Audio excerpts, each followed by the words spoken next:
एका गावात एक जोडपे राहत होते. त्यांना मूलबाळ नव्हते. त्या गावाजवळ 2 चोरही राहत होते. संपूर्ण गाव त्यांना कंटाळले होते. चोर इतके हुशार होते की गावकऱ्यांनी घेतलेल्या सर्व खबरदारीनंतरही ते चोरी करत असे. एकदा चोर अंगणातून त्या जोडप्यांच्या घरात शिरले.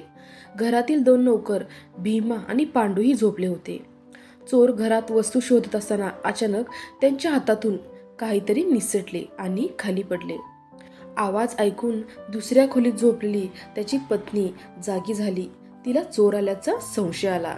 तिने ताबडतोब जवळ झोपलेल्या तिच्या पतीला उठवले आणि घरी चोर आल्याचे शांतपणे सांगितले. मग ती हळूच म्हणाली, "मी विचारते तसे उत्तर द्या."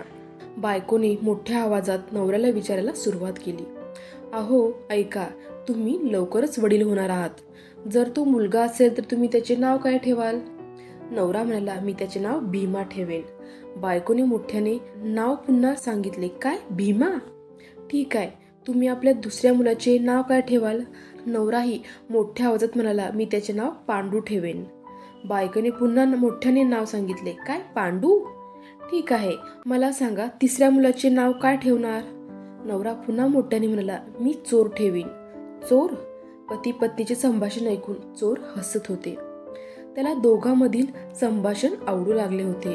"मला सांगा, तुम्ही आपल्या 3 मुलांना कसे बोलवणार?" नवरा मोठ्याने म्हणाला, "अरे यात काय अडचण आहे, मी एकत्र बोलवेन. भीमा, पांडू, चोर." "अरे, आमच्या सिंहाच्या पिल्यांना तुमचा हा उंदराचा आवाज ऐकू येणार नाही.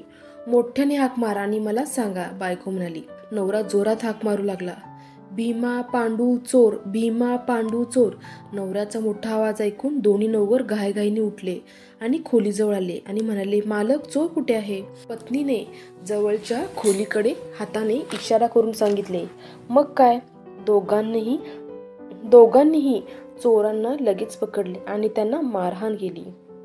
तात्पर्य, कठीण काळात तर्क आणि बुद्धिमत्तेचा वापर करून अडचणीतून बाहेर पडता येते.